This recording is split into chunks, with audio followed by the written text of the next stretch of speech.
Ghana. Ensure to use the hashtag Ghana Tonight.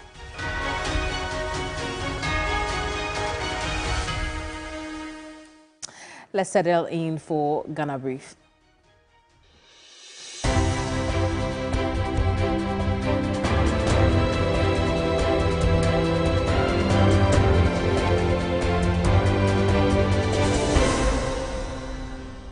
Speaker of Parliament Alban Bagwendi first put in question on Songo Electrochem mining report following MP's disagreement on the report. Both majority and minority leaders agree inquest into disturbances should be escalated beyond Parliament. The House, in its own wisdom, decided to set up the committee. And so the focus was for the committee to go and lead to facilitate the settlement of the dispute. That is key. Very important. The dispute should not be carried to the floor,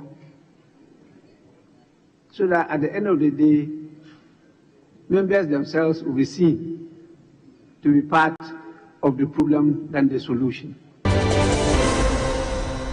The National Council of CTAG has debunked reports it pulled out of negotiations with government because of the absence of a roadmap to return to the classroom. According to the news reports, members were awaiting a signed document from the Minister of Education before ending the strike. The striking teachers met with government earlier this week, after which the Education Minister Dr. Yawose Educhum told the press discussions had been fruitful. The teachers, however, say there is one more step before the strike could be called off. A former Chief Justice Sophia Akuffo has disagreed with calls for the capping of judges appointed to the Supreme Court.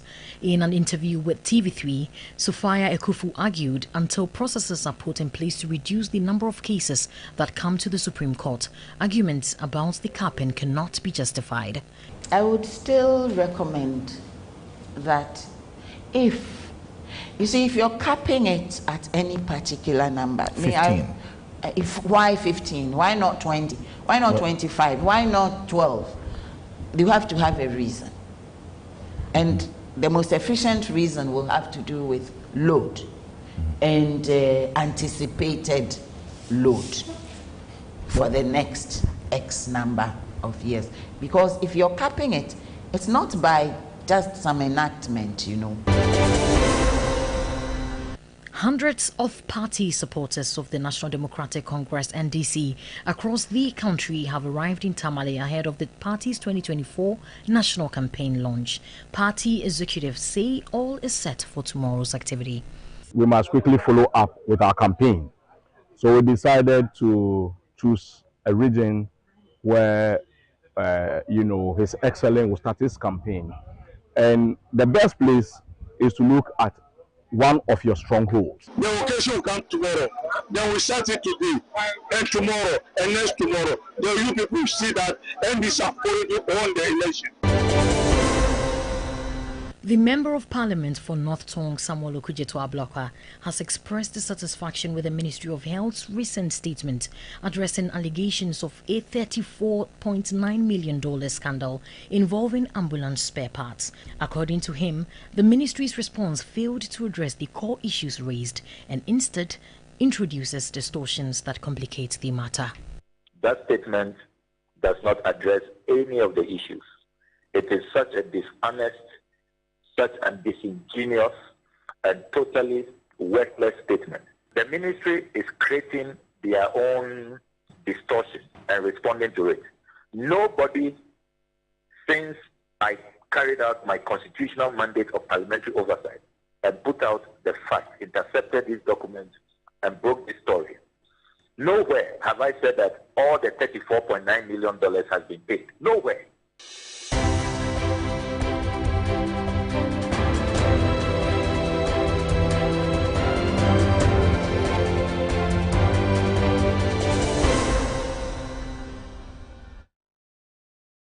Ghana Brief there. Now, all roads lead to Tamale as the NDC makes a return to their sweetheart town with a massive rally to launch the 2024 campaign and hope to restore their relationship. A quick peek at preparations right now.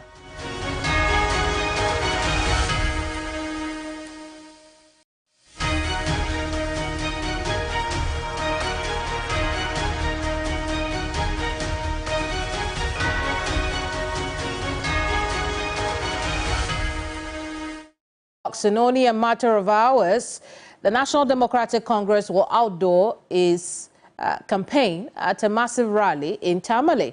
Now, this is not only a crucial step in the lead up to the December polls, but it's also a fine opportunity for the party that had a chokehold on the northern part of the country to re-galvanize its base there. Now, here's why. The once traditional stronghold of the NDC has seen the governing NPP make bold moves there.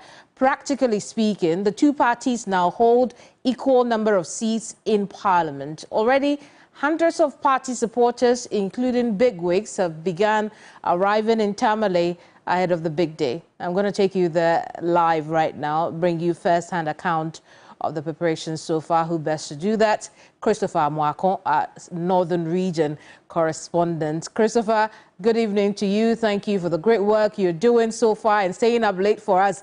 But what can you report tonight? What is the place looking like? Yes, so Keminni, if you can hear me, as you can see in the background, every party supporter who gets into the greater Tamale metropolis will have to come to the Jubilee Park to see for himself the preparations so far. A lot of people have come, and over there several party supporters and some national and other regional executives are there holding series of meetings ahead of tomorrow.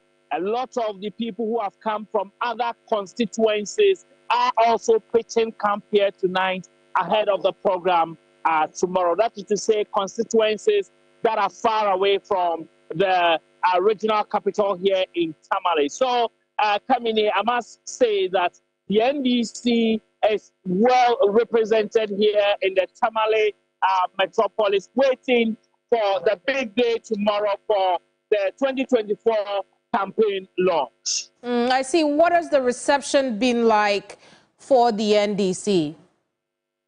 Yeah, so Keminni, first of all, for the past 2 days, the party has been decorating the Tamale metropolis with NDC palace. Now, quite apart from that, a lot of the dignitaries have already arrived in Tamale. People in Tamale are also ready for tomorrow's event. A lot more people who have traveled far and near and already here in Tamale. This night, there are a series of programs and party engagements going on. The people of Tamale feel happy that for a very long time, this special event has come back to the Tamale community, where it's said that it's one of the strongholds of the party. And so everybody is getting on board this particular event. A lot of people, traffic all over the metropolis, waiting for the big day tomorrow. I see. And you spoke to some townspeople and supporters of the party alike. What did they tell you? Yeah, so the party supporters are saying that, look, over the period, they made series of mistakes leading to the NPP also grabbing some seats in the northern region. Like you rightly mentioned, there are 18 constituencies in the northern region. The NPP is holding on to 9 and the NDC holding on to 9. The fortunate thing is that all the 4 constituencies in the Tamale enclave, no MPP is holding on to any of the seats. And so what they are working at is that they are going to get the other seats that the MPP claimed from them in the 2020 elections. Let's take a listen to what some of them have actually been saying. As you can see, prior to tomorrow, you look around Tamale, then you see that people are jeering towards tomorrow. The people are ready. Northern region is turning green. It tells you that the party in the northern region is ready to win power for the party. I can bet you that there are some constituencies, notably, that the NDC is going to win for the party. Now, it's a shared constituency. We have 9 each. But I'm telling you that after 2024, tomorrow, the statement that would be made, it's going to tell everyone in Ghana that the party is ready to win power and win more constituencies for the party. I believe that I am a student. So I believe that when I'm part of NDC, anything that I want in NDC, I can get it. Because the MPP, we are not proud of them, we are proud of NDC. So we believe that NDC will get everything that we want in NDC, and they make us proud in NDC. We are students, we need more things. So we believe that when NDC come in power, we'll get all that things we need. When I was going to school, my father did not give me enough money. There is no money for them to give us because we buy things. The things are hard now. The textbooks, we cannot buy the textbooks again. And they say they give us free books. The free books are not there. It's very exciting, and in fact, it shows how the party prioritizes the northern region, as we are touted to be the stronghold of the NDC. So it shows how the party appreciate and then prioritize the northern region. And in fact, this is actually historic. And after tomorrow, we are going to really show that resilience and that enthusiasm, and then go across the length and breadth of the region and make sure that we mobilize votes for His Excellency John Dramani Mahama, Professor Nana Jane Opoku Agyeman, to win power, to recapture power from the MPP come December 7th, 2024. Yes, so we are very proud to have this, and then we are going to come out in our numbers tomorrow to grace this occasion and to make His Excellency John Dramani Mahama very proud. Indeed. Christopher, obviously that was earlier this evening, but I look at your background now, I see people have laid out their paraphernalia hoping to sell. It's going to be business day for people as well tomorrow. Talk to us about how massive this could be. Yes, it will be massive because, like some of the supporters indicated, this is a historic event that is coming to Tamale, and so they are anticipating that tomorrow it will be massive. Business is booming here at the Jubilee Park. Persons who are trading in NDC paraphernalia are cashing in. I've also cited people who are selling tea, selling kebab and others, because a lot of the people who have come from far places will sleep here till the next day. Absolutely, and I can imagine that, you know, everywhere is booked and choked tonight for the big day tomorrow. Thank you so much, Christopher, for bringing us the report. We'll see you tomorrow here on TV3. But we are not done with this subject. On the Zoom with us is Deputy General Secretary of the NDC, Mustafa Gbandi. Mustafa, good evening to you. It's a big day for you tomorrow.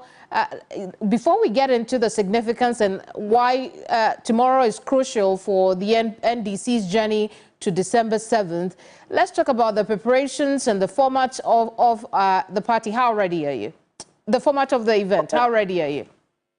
Thank you very much, and a very good evening to yourself and our cherished listeners. So indeed, a number of things have been outlined to ensure that tomorrow's program is a success, and of course, is available to those who have been able to make it to Tamale and those who have not been able to make it. So tomorrow morning from 6 a.m. to 12 is the earmark time for arrival. All sympathizers will be expected to arrive at the Jubilee Park. Then after 12, the dignitaries will be seated. Then we take the arrival of His Excellency John Dramani Mahama and party leadership, including his running mate, Vice President in waiting, Her Excellency Professor Nana Opoku Agyeman. A number of parliamentarians and senior party officials have been earmarked to speak tomorrow. Dr. Zenator will be speaking. Honorable Harry Nadrusu will be speaking. Honorable Atoforson will be speaking. Honorable Adongo will be speaking. And a couple of others who will be speaking as part of the program. We have also made available a stand for the media, both from where the media will set up and in the radios where they can have a full coverage of the program. Ways.tv is on standby to carry both on Facebook and on other platforms to enable other people who are not in Tamale to cover. I was hoping that, you know, as the leading broadcaster, you would have mentioned TV3 first, but I forgive you. I was just getting there. TV3, of course. I mean, you cannot take TV3 out of any event. Indeed. And of course, all the media houses going to be there to carry tomorrow's message. Absolutely. To help the Ghanaians who are back home. Very well. I mean, like I said, I forgive you. But Mustafa, when we see, you know, the environment where the event will be held, we also anticipate that it's going to be a mammoth crowd in Tamale. What are the security arrangements? Security arrangement is in place. Because of the inconsistencies with this government, we have had security arrangement for ourselves as a party, and we are also dealing with relying on the police to give us adequate protection.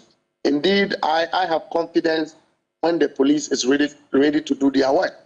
And I'm hopeful that tomorrow they will discharge same. The regional command have assured us that they will be available. There are a number of barricades available for us to cordon the places where people are restricted and all of that. Very well. Our party security is on standby, fully ready to protect the event, including car parks. So if your people are coming and they are using cars, we have security. We have a car park where you can park decently. And also because in Tamale, a lot of people use motorbike. We are going to deploy security to protect places where motorbikes will be parked. So that at the time we finish the program, we do not have a situation where people have, you know, missed or people's motorbikes have been stolen. So all those arrangements are in place. I had just viewed that with the security committee some while ago. Very well. So, you know, on to the question of political importance to the NDC now. Why is Tamale as the point for launching your campaign crucial? Look, Tamale is because it is one of the lifelines of the NDC from 1992. We lost track at some point. We've lost some votes. Also experienced some level of apathy in the past, largely because of our own disagreements, internal issues, which has caused disaffection. We believe that we want to go back and correct the wrongs. So if you checked, done so much that corrections really began when we had the assembly elections. If you look at the record, the pro-NDC assembly members lost abysmally in previous assembly elections. But the last one that we did, we were able to take back all the assembly seats that pro-NDC assembly members lost. That was an indication of the work that we are putting in place to correct the electoral fortune that we have. Number two, Northern region particular, the love for NDC is natural, it's organic. And so we believe that if the 2024 victory is one that is of a national concern, we are seeing a national consensus from Ghanaians that we need to change this government. We need to change anything close to President Akufo-Addo. Then there's a need for us to come back home and take our roots on board. We are also here. One of the calls will be to the members of the NDC who have been disgruntled in the time past to say, listen, come on board. We have to move forward as a family. Just as we've done in the past, we must stick together as a family and rescue this country. It's about rescuing Ghana. Very well, Mustafa, I'm afraid we would have to end our conversation right now, but thank you so much for speaking to us here on Ghana Tonight. Indeed. And, you know, for more on that coverage, do join us from 7 a.m. tomorrow here on TV3. Your Election Command Center will bring you all that matters as far as the coverage is concerned. We'll walk you through all of it from the beginning till the very end and talk about that historical loyalty that Mustafa mentioned. But right now, let's turn attention to something else. To give or not to give, there's a dilemma surrounding the Songo Salt mine as Speaker takes bold step to defer questions and escalate police brutality of locals beyond Parliament. More on that this minute. Now, tonight, the Speaker of Parliament, has deferred putting questions on Songo Electrochem mining report due to disagreements over the report among MPs. Leaders of both sides of the aisle agree that an inquest into the disturbances that led to police brutalities and the death of a local miner is escalated beyond Parliament. Statements have been made, but please don't forget that we are the representatives of the people. And one of our functions as leaders, particularly the leaders that the people are looking up to, is to facilitate the settlement of disputes. Clearly, there's a dispute. Other state institutions, personalities have been involved. And this has been going on for a long time. They seem not to be finding any solution. I wasn't presiding when this matter came before the House. And the House, in its own wisdom, decided to set up the committee. And so the focus was for the committee to go and lead to facilitate the settlement of the dispute.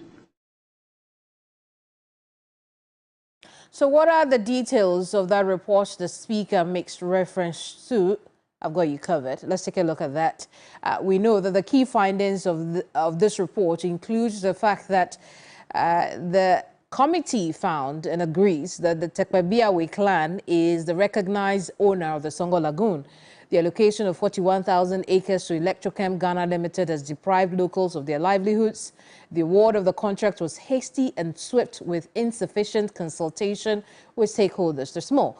The deceased local miner, Numo Kolete Agomeda, has been identified as such. The Electrochem company has already invested $88 million into the first phase of the project. Now, brutalities and beatings have also been reported among local residents. Now, here are the recommendations, really important. Electrochem Ghana Limited should allocate space to local miners in a mutually beneficial manner. Local mining should comply with environmental laws. The National Commission for Civic Education, now take note of that, right?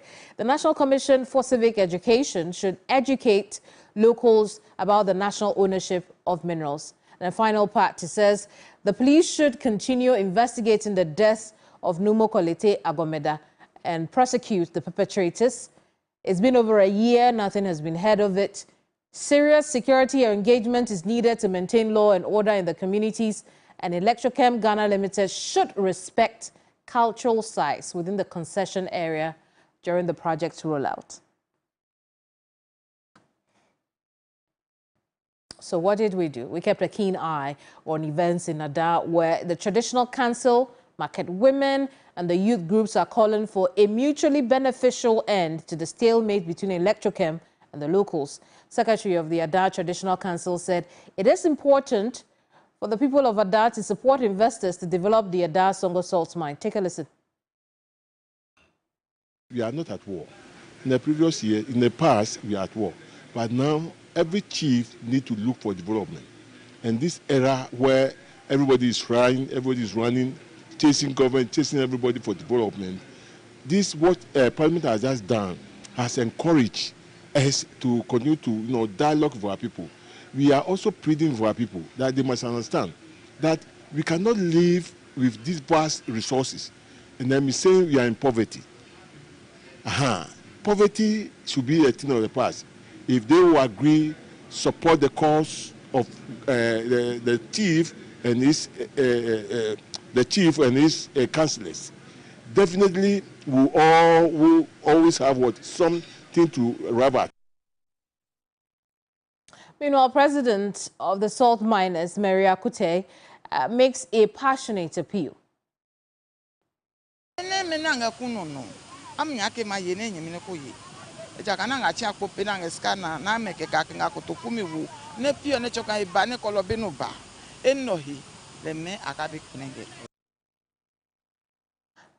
Well, Mary, in that sound clip, talks about selfishness and greed when it comes to the mine. It would appear that one person wants to, get all the financial gains and pocket, those gains and leave nothing for the rest of the people.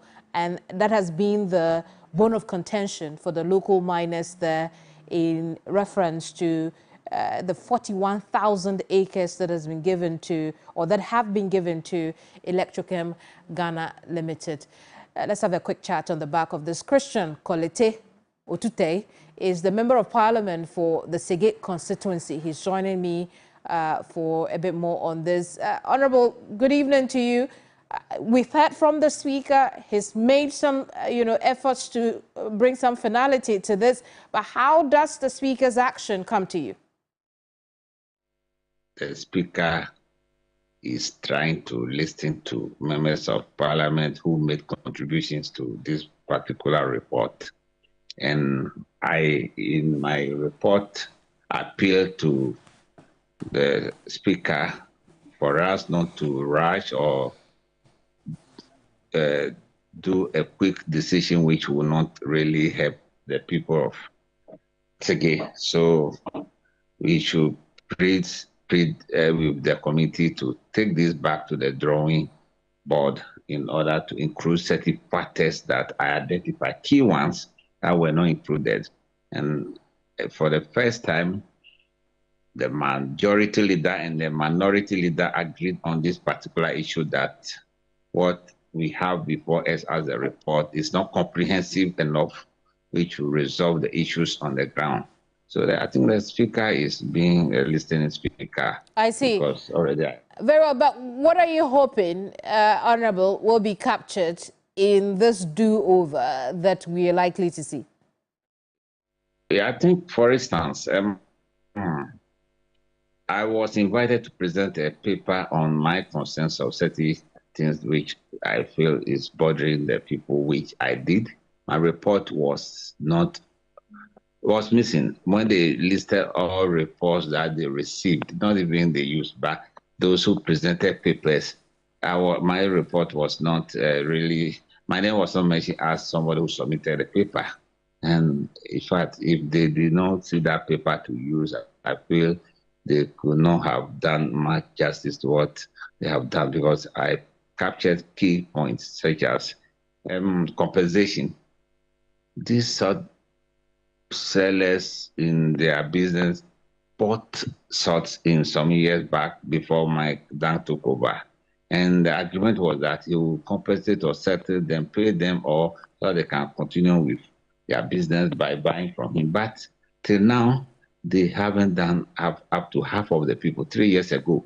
Now imagine you are the one who used all your money, capital to buy, so that you are going to sell, and then maybe there is a changeover and a new company agrees to pay you, and for 3 good years they have not paid. So hopefully, they take that into account. But let's look at some of the findings, just a couple of them, right?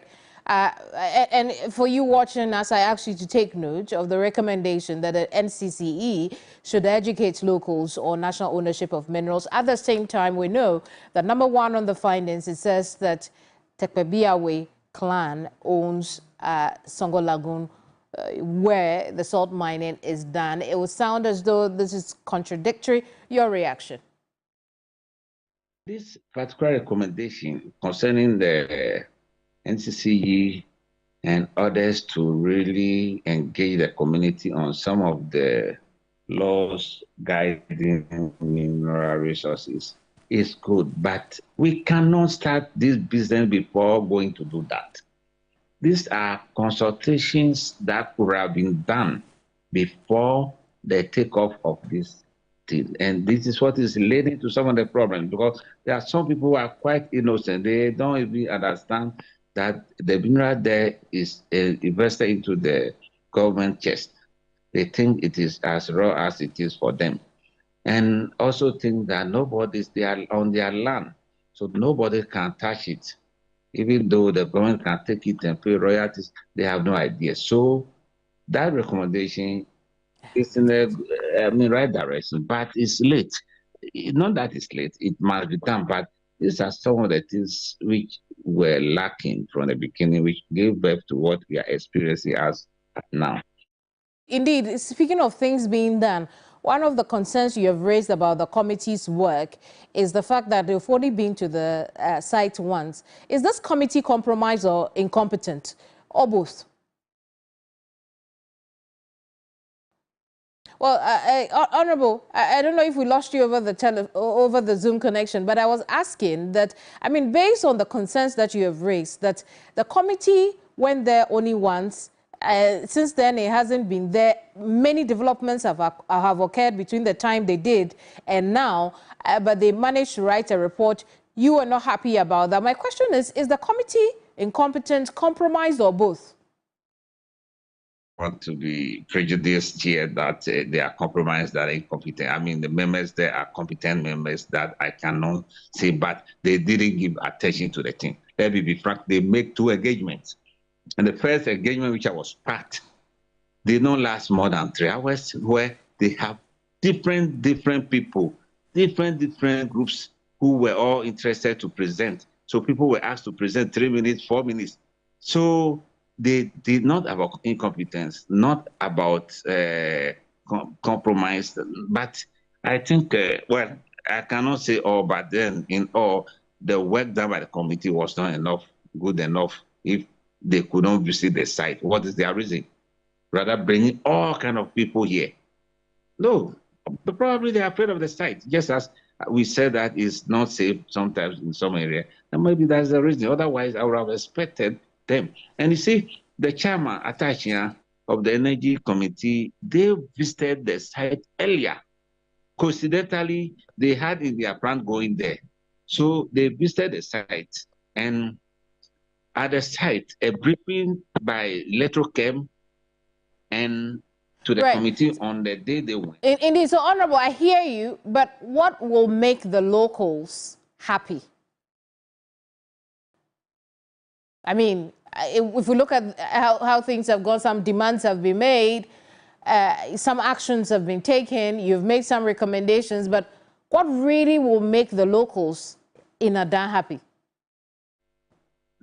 As at now, the local need more education, engagement to understand their limits, understand the way of the operations will go. And they don't want to be rushed, because it is like your house where you sleep every day. Today, let's assume today, somebody say move out. Though you can realize that no, it isn't your land, but where are you moving out to all of a sudden? So it should be done with explanation and with care. For instance, give me 1 minute to look at, let's look at this. I personally don't understand how salt is seen as a natural resource. No, but for now, that's not the issue. But this must be a national debate where salt must be reclassified. It can be maybe second category of natural resources, because when you take natural resource, they are mined directly from the ground in their raw state. For instance, if you take gold, you go to process mine gold with different things. But this is something you pick the seawater from the sea. Indeed. And let it go through processes. Absolutely. Honorable, there's much more to discuss, but I'm afraid we would have to end our conversation here. We may not have, as much time as we would wish. But there's more to come here, including that exclusive interview with former Chief Justice Sophia Ekufu. You may have heard snippets of that yesterday, all through the bulletins here.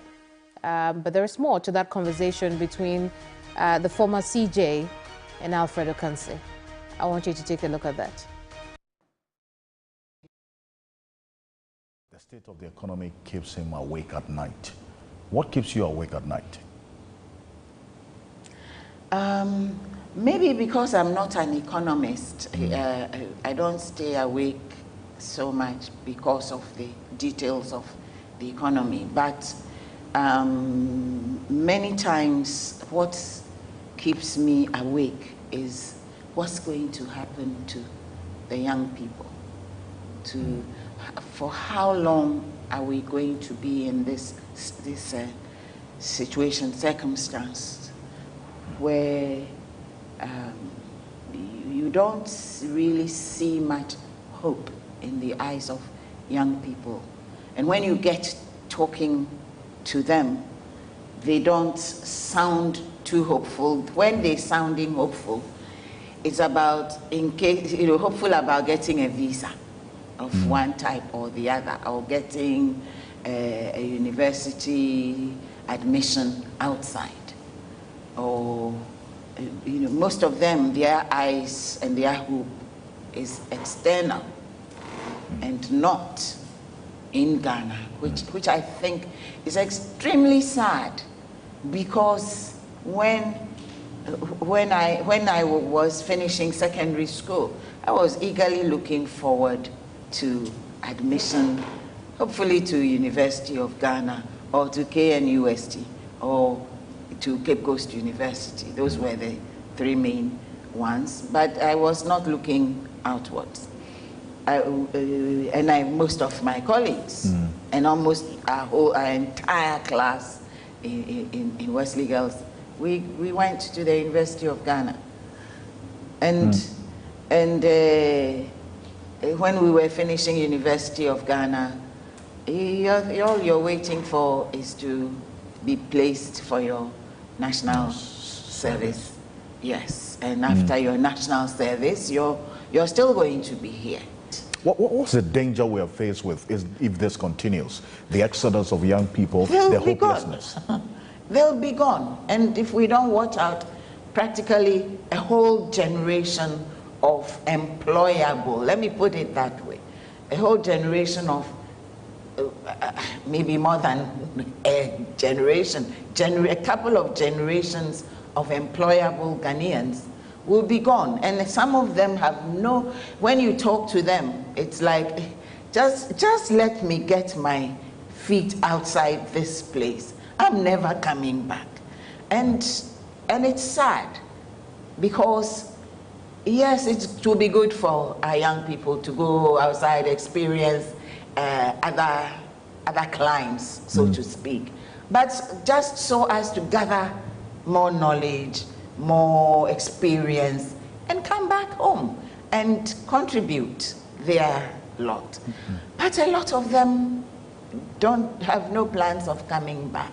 And that person who, there was something that was... there was a recent debate about choosing a Canadian passport over and above a PhD. That sort of thing. It's a sad commentary. I don't buy it. I think. Which side do you belong? I belong to get your PhD and come back to Ghana and work it. Come back to Ghana? Yes. To do what? To apply your PhD, because, but that's because this is according to my beliefs, that God didn't put us, God planted us. He knew we are here. He brought us here. He planted us here, and if we have the faith, he will, and we are prepared to believe and also contribute what we have. We will receive our reward. Like in the Bible, Isaac was asked to remain in a place which was in the middle of a drought and farm there, and he still received his blessing. But these young people wake up to their realities every morning, where the people with these same PhDs are struggling to get jobs, and leadership is not providing them the kind of hope and faith that you talk about. I know, and it does take faith. And I do believe that when you have worked to the point of obtaining your PhD, you've obtained your degree, you've obtained your master's, you've obtained your PhD, why should you only be thinking in terms of somebody giving you a job? Is there a way of parlaying what you have, the knowledge you have acquired? That's when the enabling environment has been created, is it not? That is why there should be an enabling environment. Access to startup help. See, those are the things that make me sad, because somebody with a PhD should not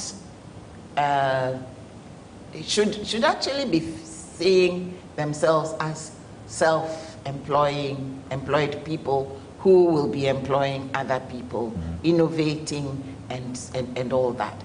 But if it takes money, there should be access to that money without being necessarily identifiable as you are from here or you're from there. There was this earlier, conversation about whether we should now consider the recommendation by the Constitutional Review Commission to cap the number of Supreme Court justices at 15 instead of the current stance of the law that gives the president the leeway to appoint whatever number. You have been there as Chief Justice of the Republic of Ghana. What would be your recommendation? I would still recommend that if you're capping it at any particular number, 15. Why 15? Why not 20? Why not 25? Why not 12? You have to have a reason. And the most efficient reason will have to do with load and anticipated load for the next X number of years. Because if you're capping it, it's not by just some enactment, because the Constitution did not choose to put a maximum on it. Yes. So on the Review Commission made a recommendation after reviewing the Constitution, which has been practiced over a number of years. And for what reason? And in fact, even that 15 was suggested almost 10 years ago. Volume. But there are many who probably even believe that the Supreme Court can work with lesser numbers, 7, 10, if the processes are efficient. It is a matter of efficiency and not numbers. So long as because it's not all the processes and procedures which can be, for example, every person who has gone through the court hierarchy. Let's say you have there's some land in Ada for Okru, and now you want somebody to build on it, and there's a dispute. Some tiny land. It starts in the magistrate court. After that, the person has a right of appeal, and a right of appeal, and a right of appeal. And if they lose, they can still appeal all the way to the Supreme Court. Yes. And sometimes what is even painful is that maybe in the Court of Appeal or in one of the lower courts, they make an application for some interim relief. It is denied. They can appeal even on that all the way to the Supreme Court. It is those untidy causes which clutter the Supreme Court. But the Supreme Court also has, I think we counted about 16 jurisdictions, including it's the appeal court for the National House of Chiefs, and that can be quite time-consuming. Sometimes the volumes are about this size, if it's gone on for a very long time. And then you're reading. I remember one we did. Some of the documents we were looking at were proceedings and processes starting from 1912 and things like that. You don't think that if the processes, all of these, some level of efficiency is employed, it would then improve the turnaround time for these? Once it has reached, once it reaches the Supreme Court, so far, the process, the judge still has to read it. Do you see?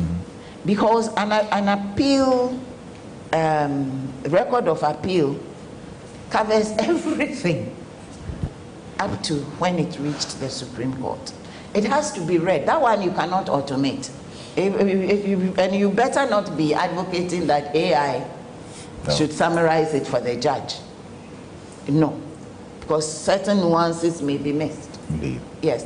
No, to me, the best thing is that there are some processes and procedures and proceedings which don't even need to reach the Supreme Court. Right. Which can end at the Court of Appeals. The Court of Appeals it has a larger number of judges, and they can sit, and they sit as 3 instead of as 5 minimum of 5 in the Supreme Court. And if you cut off some of these jurisdictions so that certain things end at the Court of Appeals, then you've already reduced the potential load. Then you can say that 15 people should be able to do this. Right. So you do that capping when you have also capped what can come to the there. Supreme Court. So that in some countries now, constitutional matters raising new constitutional issues, those will end up in the Supreme Court. Right. But if it's an issue that is determined to have been something that's already a settled law, it ends at the Court of Appeals. Perfect. Yes, and so court of those sort of things are what should come to the Supreme Court, and then okay, House of Chiefs, their matters, because those come directly from the House of Chiefs to the Supreme Court, because those two, once each traditional area kind of streamlines itself, and they have less and they have fewer chieftaincy disputes, those chieftaincy appeals will also necessarily reduce. That's excerpts of that exclusive interview between Alfred Okense and the former CJ, Sophia Ekofu, where she says that she worries for the young people of Ghana. Well, the young people themselves are also worried about events in this country. They see for God and country, and that's the cry of frustrated young people who wish to vent in a 7-day protest and in the process make authorities see and hear them. For the police, that's a big no. We'll tell you why after the break. Don't go away.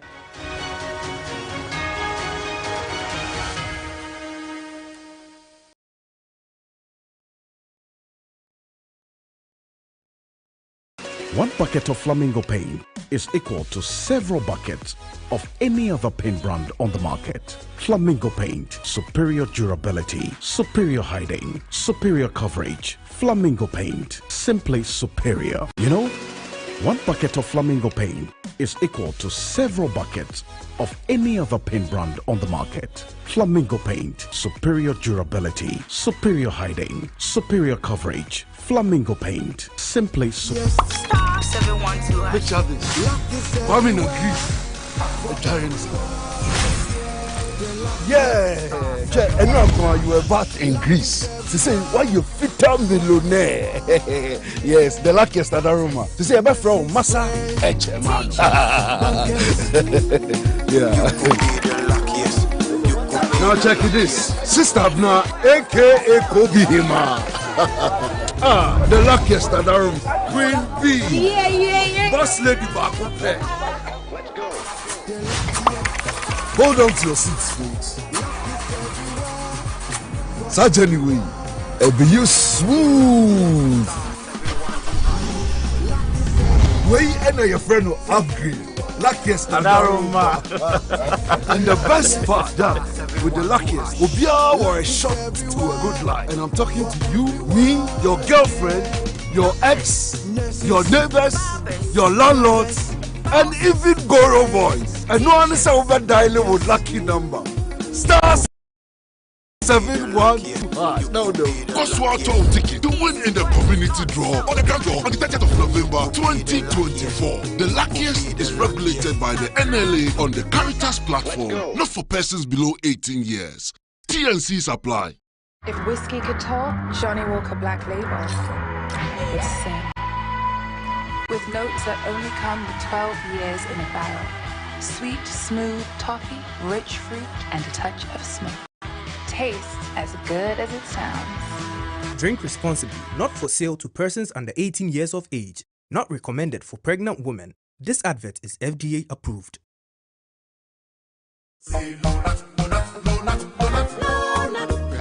Malaria's remedy is Lonat. Therefore, we're gonna use Lonat to recover. You have malaria? Yes, please. Are you shivering? Yes, yes. You got chills? Yes, take Lonat. Lonat. First day, Lonat. Take Lonat. Second day, Lonat. Take Lonat. Lonat. Third day, Lonat. Take Lonat. That's all. Lonat scatter malaria. Lonat it scatter malaria. This advert is FDA approved. Dreaming of Asia with your family? Let's make it happen. Join Global Wings Travel and Tours for a 9-day all-inclusive tour of Malaysia and Singapore from September 9th to the 18th, 2024. Experience the best of Malaysia and Singapore. Visit famous tourist sites in both countries. Take car cable ride, try local foods, and relax in luxurious hotels. This incredible package includes return air ticket, Malaysia visa facilitation, 9 nights in a 4-star hotel, daily breakfast and dinner, all taxes, airport transfers, and travel insurance. Join Global Wings this September and create memories that will last a lifetime. Book now by calling or WhatsApping 0553 688 398 or 0550 188 181. Everybody knows Acrobato. And if you know Acrobato, it means you know M-Punch Homeopathic Clinic. M-Punch Homeopathic Clinic is my pillar. Let's hear what others are saying about M-Punch Homeopathic Clinic. Who will be careful M-Punch one? Chesena me ankasa me period no say problems wom ntina ma wo ho idea ma me papa chesena nya asem ketewa na mkwan point no mo hwe me modam no mo hwe bibia na so mo medu a me fae no ene ma won kra mienu hofro kwa na mkwan mu a eba head everything yourself me ma me no adwodwo eda ho a wontumi nante ene ne ko end point o mama nuru a ene ne ho idea watimi asori anante. That's end point for you of Acrobato. Hello hey ohwehwe what che okay a free bra wo di end point what dance am me call you no me just say my name koye and person my emre nyina and na magina sebema na me no be fear for there the one dey nyina jaresa. You heard everything. I have secret. M-Punch is my secret. M-Punch Homeopathic Clinic. I'm free. This Sunday on Hot Issues. Are you saying that the government is lying to us with the statistics and the facts and figures? I am not here to speak the language government is speaking of. I'm here to speak the language of the referee you and I trust. They are very talented at failure. They don't have a track record of ever successfully managing an ACF program in Ghana. You are rather asking the MPP's flag bearer to come and debate you in Parliament. Why? The man that has failed so woefully, his political career is on the doldrums. You want to rely on the credibility of John Mahama to revive your career.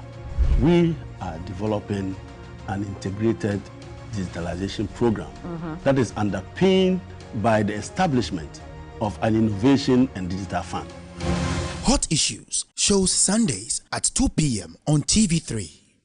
TV3, first.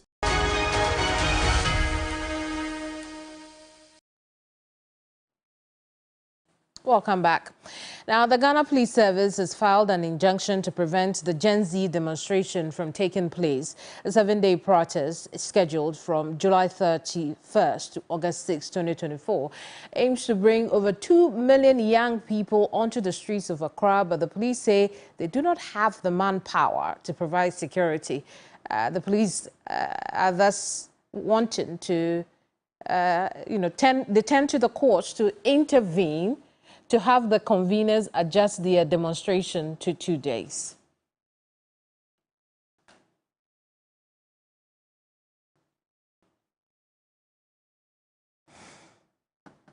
Right.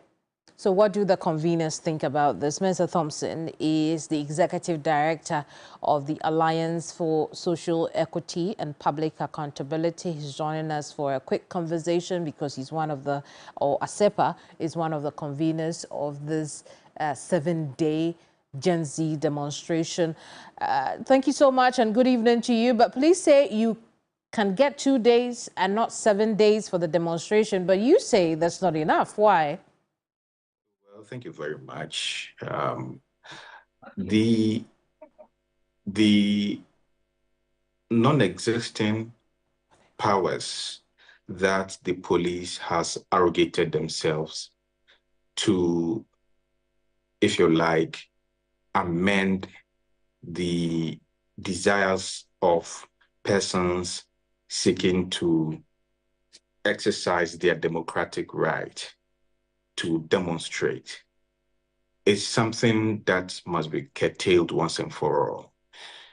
And for emphasis sake, the Public Order Act, nowhere in that law does it give the police the powers to amend, to change, or to decide the specifics of how persons decide to exercise their democratic right or their inalienable constitutional right to demonstrate.